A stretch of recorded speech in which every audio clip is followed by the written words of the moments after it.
بسم اللہ الرحمن الرحیم۔ محترم عزیز دوستو، السلام علیکم۔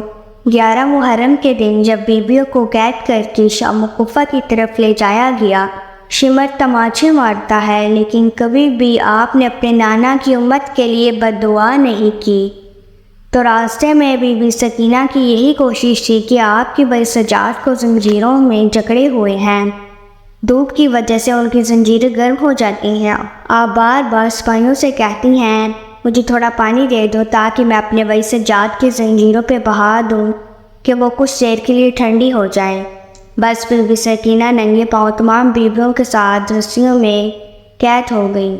لوگوں کے پتھر کھا کے شام کے دربار میں پہنچتی ہیں۔ یزید کی جیسے ہی بی بی سکینہ پر نظر پڑی تو وہ کہتا ہے کہ یہ چھوٹی بچی حسین کی وہی بیٹی ہے جس کو حسین سینے پہ سلایا کرتے تھے۔ سپاہی کہتے ہیں ہاں، تو یزید حکم دیتا ہے اس بچی کو تمام بیویوں کے ساتھ میں قید نہ رکھو، بلکہ ایک ایسے اندھیرے زندان میں رکھو تاکہ اپنے بابا کو یاد کر کے تڑپتی رہے۔ بس تمام بیویوں کو الگ قید کیا جاتا ہے اور بی بی سکینہ کو ایک ایسے زندان میں قید کیا جاتا ہے جہاں اندھیرے کے سوا کچھ نہیں ہوتا۔ بس وہ 4 سالہ بچی بی بی بار بار اپنے بابا کو یاد کر کے روتی رہی۔ کچھ ہی دن گزرے، اس چھوٹی بچی کی رونے کی آواز محل میں اس طرح گونجی کہ یزید کو نیند نہ آتی۔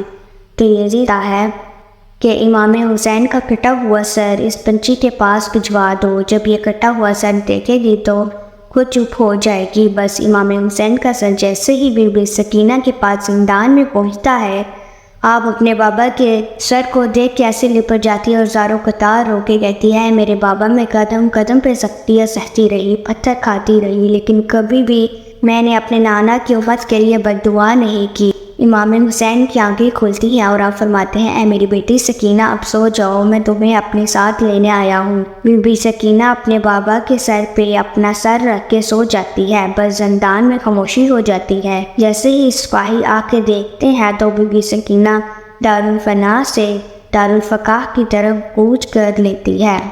امام سجاد کو علم ہوتا ہے، آپ اور تمام بیویاں زاروں قطار روتے ہیں۔